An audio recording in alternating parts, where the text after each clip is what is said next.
राष्ट्र सर्वप्रथम, राष्ट्र सर्वप्रथम, राष्ट्र सर्वप्रथम, राष्ट्र सर्वप्रथम। राष्ट्र सर्वप्रथम की बात कार्यक्रम में आप सभी राष्ट्रवासियों का हार्दिक स्वागत है। कर्नाटक के मुख्यमंत्री सिद्धारमैया को सुप्रीम कोर्ट से बड़ी राहत मिली है। सुप्रीम कोर्ट ने साल 2022 में प्रदर्शन के दौरान सड़क बाधित करने के लिए सिद्धारमैया के खिलाफ एफआईआर रद्द करने की मांग पर शिकायतकर्ता को नोटिस जारी किया है।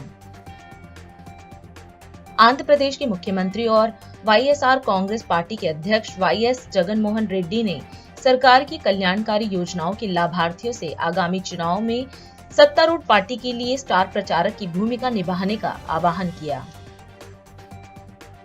राजधानी देहरादून में किसानों ने निरंजनपुर मंडी गेट पर तालाबंदी कर विरोध प्रदर्शन किया। किसान प्रतिनिधियों ने कहा कि लंबे समय से किसानों का बकाया भुगतान नहीं किया जा रहा है। किसानों ने मंडी प्रशासन के खिलाफ भी नारेबाजी कर नाराजगी जताई। राजस्थान में कांग्रेस को उस समय बड़ा झटका लगा जब 4 बार के विधायक एवं पूर्व मंत्री महेंद्रजीत सिंह मालवीय भारतीय जनता पार्टी में शामिल हो गए। लोकसभा चुनाव की तैयारियों को तेज करते हुए भारतीय जनता पार्टी तेलंगाना में 20 फरवरी से 2 मार्च तक राज्य भर में विजय संकल्प यात्रा निकालेगी। प्रवर्तन निदेशालय आबकारी नीति से जुड़े धन शोधन के मामले में पूछताछ के लिए दिल्ली के मुख्यमंत्री अरविंद केजरीवाल को एक और समन जारी कर सकता है। समाजवादी पार्टी में उपेक्षा का हवाला देकर राष्ट्रीय महासचिव पद से इस्तीफा देने वाले समाजवादी पार्टी के नेता स्वामी प्रसाद मौर्य नई पार्टी बना सकते हैं। सोशल मीडिया पर उनकी पोस्ट के मुताबिक मौर्य ने नई पार्टी का नाम और झंडा लॉन्च किया है। वह 22 फरवरी को दिल्ली के तालकटोरा स्टेडियम में एक रैली को संबोधित करेंगे। उत्तर प्रदेश के अमेठी और रायबरेली में राहुल गांधी की भारत जोड़ो न्याय यात्रा में समाजवादी पार्टी प्रमुख अखिलेश यादव की भागीदारी पर अभी भी अनिश्चितता बनी हुई है। राष्ट्रीय राजधानी में सुबह पारा 14.1 डिग्री सेल्सियस पर पहुंच गया, जो सामान्य से 3 डिग्री अधिक है। हालांकि मौसम कार्यालय ने रात में हल्की बारिश की संभावना जताई है। बाहरी दिल्ली में शाहबाद डेयरी के पास एक झुग्गी बस्ती में भीषण आग लगने से लगभग 130 झुग्गियां जलकर खाक हो गई। किसी के हताहत होने की खबर नहीं है। यूपी के संभल में श्री कल्की धाम के शिलान्यास समारोह का आयोजन किया गया। इस अवसर पर प्रधानमंत्री मोदी ने कल्की धाम मंदिर का शिलान्यास किया। इस दौरान कार्यक्रम को संबोधित करते हुए पीएम ने कहा कि आज पूज्य संतों की साधना और जनमानस की भावना से एक और पवित्र धाम की नींव रखी गई है। उन्होंने कहा कि सभी संतों आचार्यों की उपस्थिति में भव्य कल्की धाम के शिलान्यास का सौभाग्य मिला है। भारतीय आस्था के एक और विराट केंद्र के रूप में उभर कर सामने आएगा। वहीं पीएम ने इस खास अवसर पर सभी देशवासियों को और विश्व के सभी श्रद्धालुओं को शुभकामना दी। आज यूपी की धरती से, प्रभु राम और प्रभु कृष्ण की भूमि से भक्ति, भाव और आध्यात्म की एक और धारा प्रवाहित होने को लालायित है। आज पूज्य संतों की साधना और जनमानस की भावना से एक और पवित्र धाम की नींव रखी जा रही है। अभी आप संतों आचार्यों की उपस्थिति में मुझे भव्य कल्की धाम के शिलान्यास का सौभाग्य मिला है। मुझे विश्वास है कि कल्की धाम भारतीय आस्था के एक और विराट केंद्र के रूप में उभर कर सामने आएगा। मैं सभी देशवासियों को और विश्व के सभी श्रद्धालुओं को शुभकामनाएं देता हूं। 18 साल की प्रतीक्षा के बाद आज ये अवसर आया है। साथियों, आज छत्रपति शिवाजी महाराज की जन्म जयंती भी है। ये दिन इसलिए और पवित्र हो जाता है और ज्यादा प्रेरणादायक हो जाता है। आज हम देश में जो सांस्कृतिक पुनरोदय देख रहे हैं, आज अपनी पहचान पर गर्व और उसकी स्थापना का जो आत्मविश्वास दिख रहा है, वो प्रेरणा हमें छत्रपति शिवाजी महाराज से ही मिलती है। मैं इस अवसर पर छत्रपति शिवाजी महाराज के चरणों में श्रद्धा पूर्वक नमन करता हूं, उन्हें श्रद्धांजलि अर्पित करता हूं। कई एकड़ में फैला ये विशाल धाम कई मायनों में विशिष्ट होने वाला एक ऐसा मंदिर होगा जिसमें 10 गर्भगृह होंगे और भगवान के सभी 10 अवतारों को विराजमान किया जाएगा। 10 अवतारों के माध्यम से हमारे शास्त्रों ने केवल मनुष्य ही नहीं बल्कि अलग अलग स्वरूपों में ईश्वरीय अवतार को प्रस्तुत किया गया है। यानी हमने हर जीवन में ईश्वर की ही चेतना के दर्शन किए। हमने ईश्वर के स्वरूप को सिंह में भी देखा, वराह में भी देखा और कच्छप में भी देखा। इन सभी स्वरूपों की एक साथ स्थापना हमारी मान्यताओं की व्यापक छवि प्रस्तुत करेगी। ये ईश्वर की कृपा है कि उन्होंने इस पवित्र यज्ञ में मुझे माध्यम बनाया है, इस शिलान्यास का अवसर दिया है। मैं इस शुभ कार्य में अपना मार्गदर्शन देने के लिए पधारे सभी संतों को भी नमन करता हूं। मैं आचार्य प्रमोद कृष्णम जी को भी बधाई देता हूं। साथियों, आज संबल में हम जिस अवसर के साक्षी बन रहे हैं, ये भारत के सांस्कृतिक नवजागरण का एक और अद्भुत क्षण है। अभी पिछले महीने ही 22 जनवरी को देश ने अयोध्या में 500 साल के इंतजार को पूरा होते देखा है। राम लला के विराजमान होने का वो अलौकिक अनुभव, वो दिव्य अनुभूति अब भी हमें भावुक कर जाती है। इसी बीच हम देश से सैकड़ों किलोमीटर दूर अरब की धरती पर अबू धाबी में पहले विराट मंदिर के लोकार्पण के साक्षी भी बने।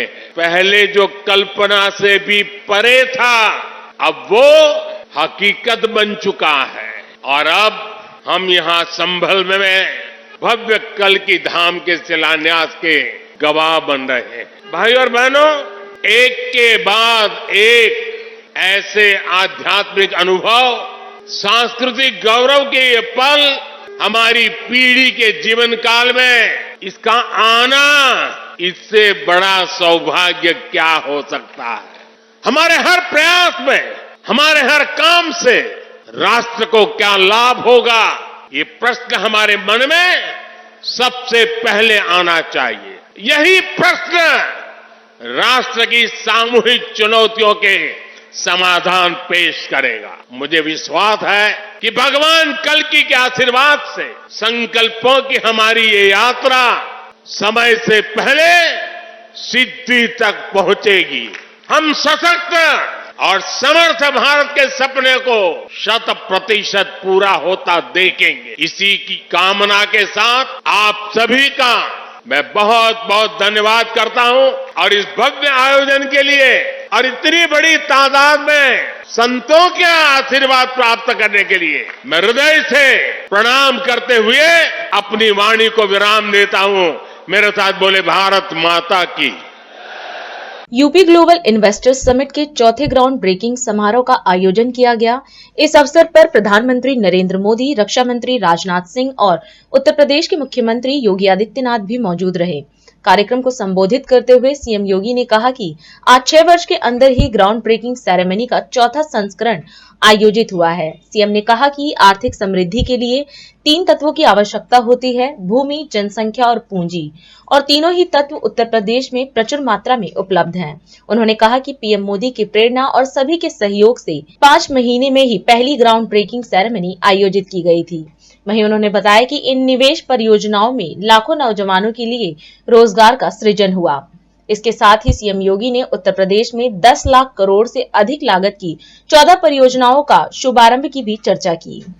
मुझे याद है वर्ष 2018 के प्रथम इन्वेस्टर समिट के दौरान आदरणीय प्रधानमंत्री जी ने इसी प्रदेश की राजधानी लखनऊ में कहा था कि यूपी में वैल्यूज है, वर्च्यूज है, लेकिन अब बदले हुए समय में वैल्यू एडिशन की ज्यादा आवश्यकता है। सिर्फ वर्क कल्चर से ही नहीं, सिर्फ बिजनेस कल्चर से ही नहीं, बल्कि हर क्षेत्र में यूपी की जो कोई स्ट्रेंथ है उसमें वैल्यू एडिशन की बहुत जरूरत है। आज 6 वर्ष बाद मुझे यह कहने में प्रसन्नता हो रही है कि आदरणीय प्रधानमंत्री जी के इन शब्दों को आत्मसात कर उत्तर प्रदेश ने अपनी नीतियां बनाई, जिसके परिणाम स्वरूप आज 6 वर्ष के भीतर ग्राउंड ब्रेकिंग सेरेमनी का यह चौथा संस्करण आयोजित हो रहा है।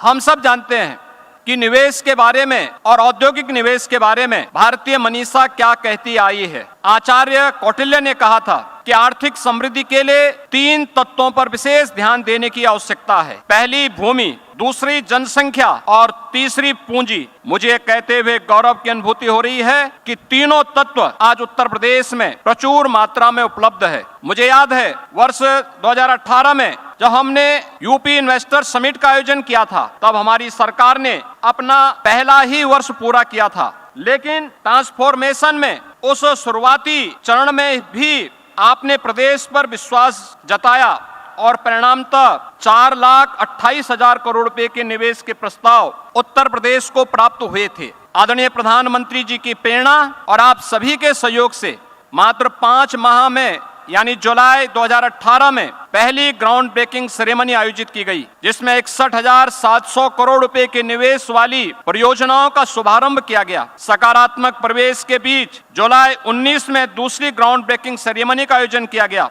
जिसमें 67,000 करोड़ रुपए के निवेश के प्रस्तावों का शुभारंभ के साथ आयोजन संपन्न हुआ। इन निवेश परियोजनाओं में लाखों नौजवानों को नौकरी और रोजगार का सृजन हुआ। कोविड कालखंड के बावजूद तीसरा ग्राउंड ब्रेकिंग समारोह अन्य 2 संस्करणों की तुलना में और भी भव्य था, जिसमें 80,000 करोड़ रुपए की परियोजनाओं का शुभारंभ किया गया। इन सभी परियोजनाओं के माध्यम से प्रदेश के लाखों नौजवानों के लिए नौकरी और रोजगार की संभावनाएं आगे बढ़ी। 10 से 12 फरवरी 2023 के बीच आयोजित ग्लोबल इन्वेस्टर समिट की अभूतपूर्व सफलता से आप सभी सुपरिचित हैं और उसके सहभागी रहे हैं। देश और दुनिया के उद्योग जगत ने हम पर विश्वास जताया, हमारी नीतियों पर भरोसा दिखाया, आदरणीय प्रधानमंत्री जी की प्रेरणा को आत्मसात किया और उत्तर प्रदेश को अब तक लगभग 40 लाख करोड़ रुपए के निवेश के प्रस्ताव प्राप्त हुए हैं। आज इन्हीं प्रयासों को धरातल पर उतारने का उत्सव है। आज प्रधानमंत्री जी के कर कमलों से 10,11,000 करोड़ रुपए की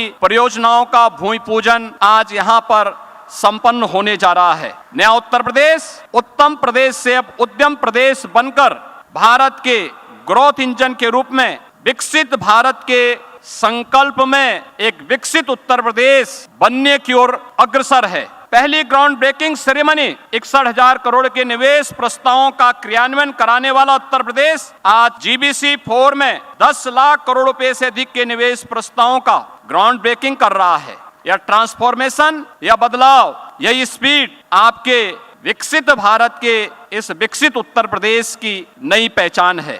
आज उत्तर प्रदेश भारत के श्रम शक्ति पुंज को एक अर्थ शक्ति पुंज के रूप में बनाने की ओर अग्रसर हुआ है। आज हम आदरणीय प्रधानमंत्री जी की प्रेरणा और उनके नेतृत्व में जो कुछ भी कर पा रहे हैं, यह उनका आशीर्वाद है, उनका मार्गदर्शन है और उत्तर प्रदेश भारत के ग्रोथ इंजन बनने की ओर अग्रसर तेजी के साथ अग्रसर है। मैं आज के इस ग्राउंड ब्रेकिंग सेरेमनी का जो चतुर्थ संस्करण आज यहाँ पे संपन्न होने जा रहा है, इस अवसर पर एक बार फिर से आदरणीय प्रधानमंत्री जी का हृदय से अभिनंदन करता हूँ, उनका आभार व्यक्त करता हूं और उन्हें इस बात के लिए आश्वस्त करता हूं कि उत्तर प्रदेश के लिए उनका जो विजन है वह हम सबका मिशन है और उस मिशन को हम लोग लक्ष्य तक पहुंचा करके रहेंगे। इस विश्वास के साथ मैं अपनी वाणी को विराम देता हूं। धन्यवाद। जय हिंद।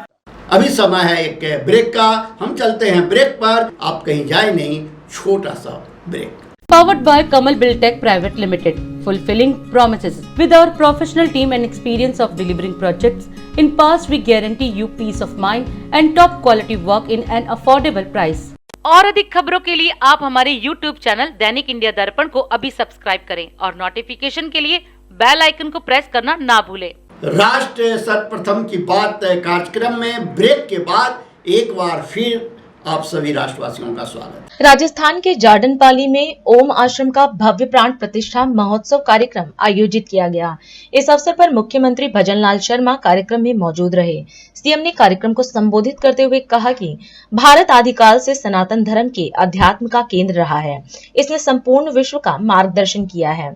उन्होंने बताया कि यह विश्व का पहला ओम आश्रम है, जिसने विगत 28 वर्षों की अनवरत साधना के बाद आज साकार रूप प्राप्त किया है।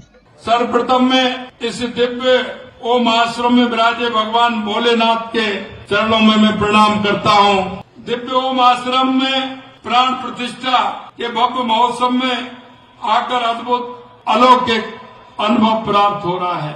मैं यहाँ उपस्थित सभी ईश्वरीय विभूतियों का पावन सानिध्य पाकर अपने आप को गौरव महसूस कर रहा हूँ। भारतवर्ष अनादिकाल से सनातन धर्म अध्यात्म का केंद्र रहा है। इसने संपूर्ण विश्व का मार्गदर्शन किया है, इसलिए विश्व गुरु कहलाता है। यह विश्व का पहला ओमकार में आश्रम है, जिसने विगत 28 वर्षों की अनवरत साधना के बाद आज साकार रूप प्राप्त किया है। इस भव्य मंदिर में भारतीय वास्तुकला, शिल्पकला और स्थापत्य कला का उत्कृष्ट और अद्भुत सामंजस्य इस मंदिर के अंदर है। यह मंदिर पृथ्वी पर ऋषि निर्मित 8 आश्चर्यों में से एकमात्र ओमकार मंदिर है। भारत के अमृत काल में अद्वितीय अद्भुत ओम आश्रम का भव्य उद्घाटन स्वामी माधवानंदपुरी जी महाराज की जन्म शताब्दी के अवसर पर होने का साक्षी और गौरव का विषय है। देश के यशस्वी प्रधानमंत्री श्री नरेंद्र मोदी जी की अगुवाई में यह समय देश के साथ ही हमारी आस्था और संस्कृति का भी अमृत काल है।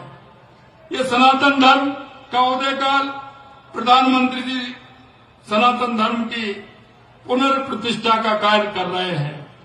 आप देख रहे हैं जिस तरह से पूरे देश का वातावरण कि अयोध्या में रामलला आ गए, यशस्वी प्रधानमंत्री जी ने देशवासियों का सदियों पुराना सपना पूरा किया है।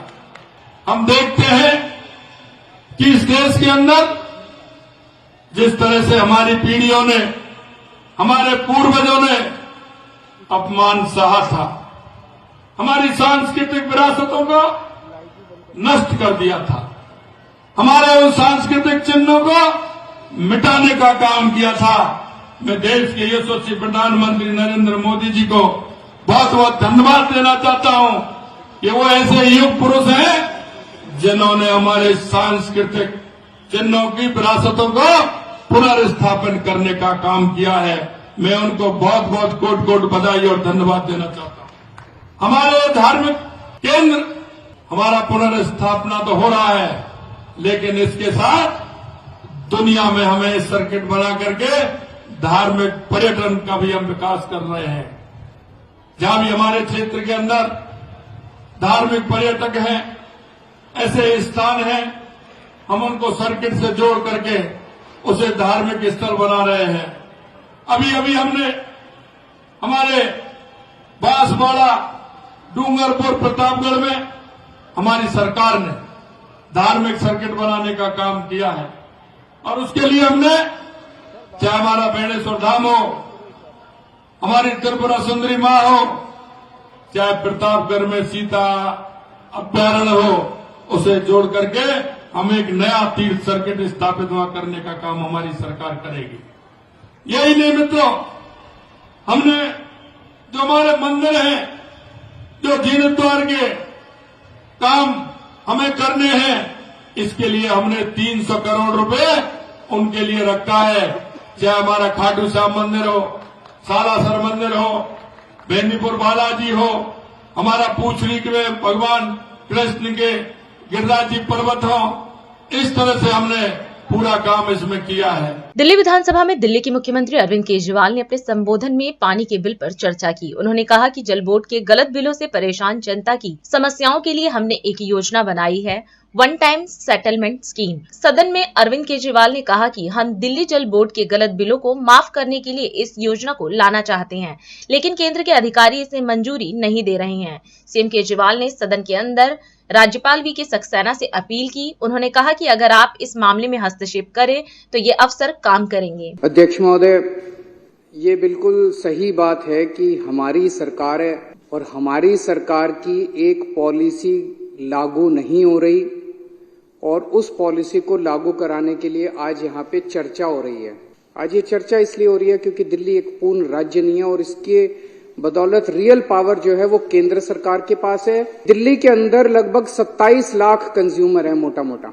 इन 27 लाख में से लगभग 10.5 लाख कंज्यूमर ऐसे हैं, यानी कि 40% कंज्यूमर्स ऑफ दिल्ली वो ऐसे हैं जो अपना बिल नहीं भर रहे। वो बिल क्यों नहीं भर रहे? क्योंकि उनको लगता है कि उनके बिल गलत आए हैं, उनके बिल बढ़ चढ़ के आए हैं और उनके बिल सही नहीं है, इसलिए वो अपने बिल नहीं भर रहे। ये कोई छोटी मोटी वो नहीं है। 40% दिल्ली के लोग, डोमेस्टिक कंज्यूमर्स, अगर बिल नहीं भर रहे तो इसकी किसी भी जिम्मेदार सरकार की ये जिम्मेदारी बनती है कि वो इसके बारे में कोई पॉलिसी डिसीजन लेके आए। तो एक तरफ सारे कंज्यूमर्स दुखी हैं, लेकिन एक बहुत बड़ा कारण बिल गलत आने का, ये कोविड के दौरान जब बहुत महीनों तक मीटर रीडिंग लेने के लिए नहीं गए, कई महीनों तक बिल जनरेट नहीं हुए, कईयों के बिल जनरेट हुए तो एवरेज के ऊपर जनरेट कर दिए गए, किसी की फर्जी रीडिंग लिख दी गई।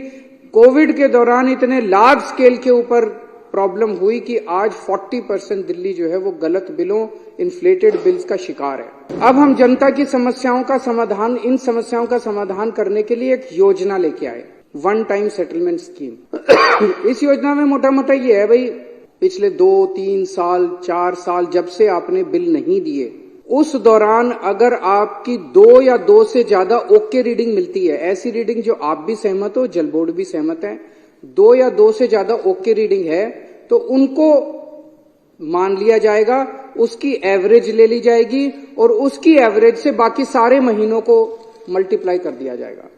भाई आपकी एक रीडिंग आ रही है मान लो 18,000 लीटर, एक रीडिंग है 21,000 लीटर, आप कहते हो ये 2 सही है, तो 21 और 18 39,000 लीटर हो गई। 39 को 2 से डिवाइड किया, 19.5 हो गया, ये आपकी एवरेज रीडिंग। तो जितने महीनों का आपने बिल नहीं दिया उतने महीनों का इसके हिसाब से मल्टीप्लाई करके आपका बिल जनरेट कर देंगे।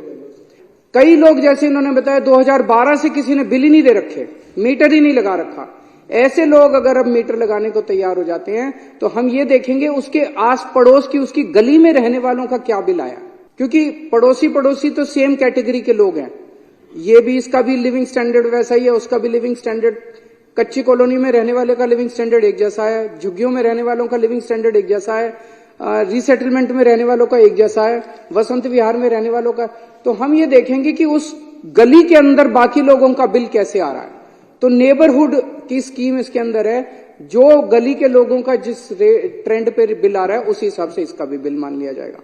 इतनी अच्छी स्कीम, इतनी शानदार स्कीम कहाँ हो सकती है, इतनी सही स्कीम है। इसमें भी अगर कुछ कमियां तो हम इनके साथ चर्चा करने को तैयार है। बीजेपी वाले आए, बैठे हमारे साथ चर्चा करें, कुछ चेंजेस बताएंगे, हम चेंजेस कर लेंगे, उसके अंदर कोई दिक्कत नहीं है। हम तो जनता के लिए काम कर रहे हैं। तो इसमें मान लीजिए किसी का अब एवरेज आ गया 20,000 लीटर से कम, तो 20,000 लीटर से कम अगर हो गया तो उसके 5-7 साल का सारा बिल माफ हो जाएगा। और अगर किसी का ज्यादा आ गया तो उसका ज्यादा के हिसाब से एलपीएससी और इंटरेस्ट माफ करके और हम बाकी बिल उससे ले लेंगे।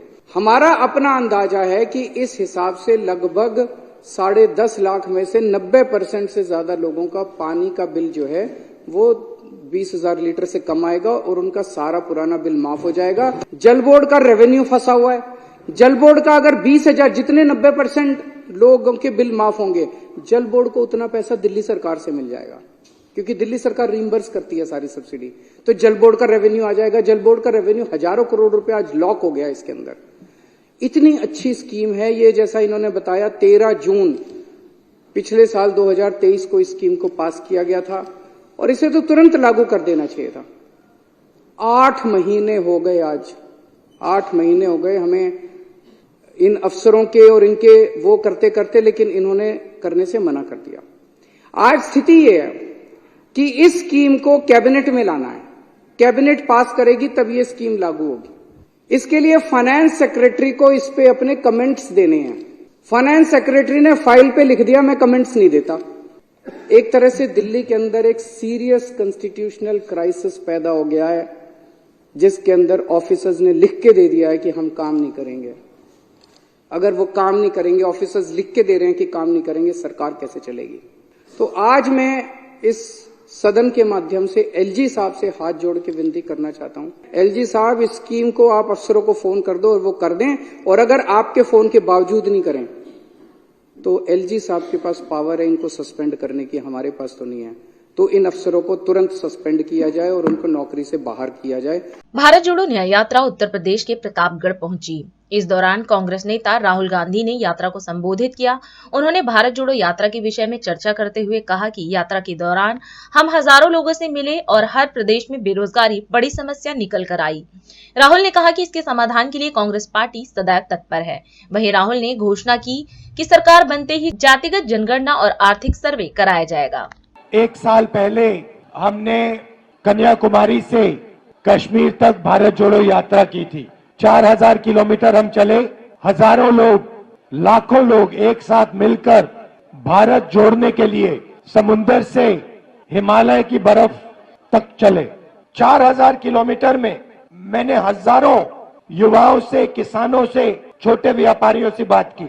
7 घंटे हम चलते थे, 15 मिनट शाम को ऐसा भाषण होता था और लोगों ने मुझे सिर्फ 2-3 बात बोली। सबसे पहले हर प्रदेश में बेरोजगारी, बेरोजगारी, बेरोजगारी, बेरोजगारी, जहां भी आप देखो बेरोजगारी दिखेगी। युवाओं से बात करो, कहते हैं राहुल जी 5-6 लाख रुपए, 10 लाख रुपए हमने प्राइवेट यूनिवर्सिटी और कॉलेजेस को दिया है। हमने सोचा था कि ये जो हमने 5-6 लाख रुपए प्राइवेट कॉलेज और यूनिवर्सिटी में डाला, इससे हमें एक डिग्री मिलेगी और डिग्री से हमें रोजगार मिलेगा। हमने रोजगार पाने के लिए ये शिक्षा ली है। ये कॉलेज की degree, medical degree, legal degree, ये हमने ऐसे नहीं ली, हमने ये रोजगार पाने के लिए ली है। और 5-6 लाख, 10 लाख खर्च करने के बाद हमें पता लगता है कि प्राइवेट कॉलेज और यूनिवर्सिटी वालों ने हमारा पैसा ले लिया, एक कागज हमें पकड़ा दिया और हिंदुस्तान में उस कागज का कोई मतलब ही नहीं है, क्योंकि उस कागज से हमें रोजगार तो नहीं मिलता। दूसरों ने कहा राहुल जी हम पढ़ते हैं और फिर एग्जाम के दिन पेपर लीक हो जाते हैं। और जब भी मेरे पास ये आते थे, युवा आते थे, कन्याकुमारी से लेकर कश्मीर, हर प्रदेश में मैं उनसे पूछता था भैया एक बात बताओ, भैया मुझे बात बताओ तुम्हारी जात क्या है? और 90% लोग, कोई मुझे कहे मैं पिछड़ा हूं, कोई मुझे कहे मैं दलित हूं, कोई मैं कुछ कहे मैं आदिवासी हूं। और जब जनरल कास्ट वाला मेरे पास आता था, मैं पूछता था भैया तुम्हारे माता पिता अमीर है या गरीब? वो कहता था गरीब है। तो फिर मैंने पता लगाया, मैंने कहा यहां पे यात्रा में मुझे पिछड़े लोग, दलित लोग, आदिवासी, गरीब, जनरल कास्ट के लोग मिल रहे हैं। मैंने पता लगाया कि भैया ये देश में है कितने। पता लगाया, सरकार कहती है हमें नहीं मालूम। मैंने कहा आपको कैसे नहीं मालूम? सरकार कहती है हमें नहीं मालूम। मैंने पूछा पिछड़े कितने हैं हिंदुस्तान में? हमें नहीं मालूम। दलित कितने हैं हिंदुस्तान में? हमें नहीं मालूम। आदिवासी कितने हैं? हमें नहीं मालूम। जनरल कास्ट के गरीब कितने हैं? हमें नहीं मालूम। पिछड़े और दलित तकरीबन 50-60% दिख रहे हैं। आपकी जेब में से पैसा निकल रहा है और 2-3% लोगों के जेब में जा रहा है। उन 2-3% में ना गरीब जनरल कास्ट का कोई है, ना आदिवासी है, ना दलित है, ना पिछड़ा है। सबसे पहला काम गिनती का काम है। सबसे पहले देश को बताना है दलित, पिछड़े, आदिवासी इस देश में कितने हैं। उसका तरीका जाति जनगणना है। पहला कदम होगा जाति जनगणना। उसमें जनरल कास्ट के कितने गरीब हैं, बैकवर्ड कितने हैं, दलित कितने हैं, आदिवासी कितने हैं। उसके बाद जाति जनगणना के साथ इकोनॉमिक, आर्थिक सर्वे। उसके बाद पता लगेगा कि पिछड़ों के पास इस देश का इतना धन है, गरीब जनरल कास्ट के पास इस देश का इतना धन है, अमीर जनरल कास्ट के पास, अरबपतियों के पास इतना धन है, पिछड़ों के पास, दलितों के पास, आदिवासियों के पास इतना धन है। और जिस दिन वो ऐसे ऊपर लिख दिया जाएगा उस दिन सारे के सारे बब्बर शेर जग जाएंगे। तो ये मैं आज आपसे कहने आया था, मेरा काम 73% को हिंदुस्तान की सोने की चिड़िया का धन दिलवाने का है। धन्यवाद। और अधिक खबरों के लिए आप हमारे YouTube चैनल दैनिक इंडिया दर्पण को अभी सब्सक्राइब करें और नोटिफिकेशन के लिए बेल आइकन को प्रेस करना ना भूलें। आज हम इस कार्यक्रम में आपसे विदा लेते हैं। आप अन्य खबरों के लिए बने रहे। राष्ट्र सर्वप्रथम, वंदे मातरम, जाग उठा है भारत। राष्ट्र सर्वप्रथम, राष्ट्र सर्वप्रथम, राष्ट्र सर्वप्रथम, राष्ट्र सर्वप्रथम।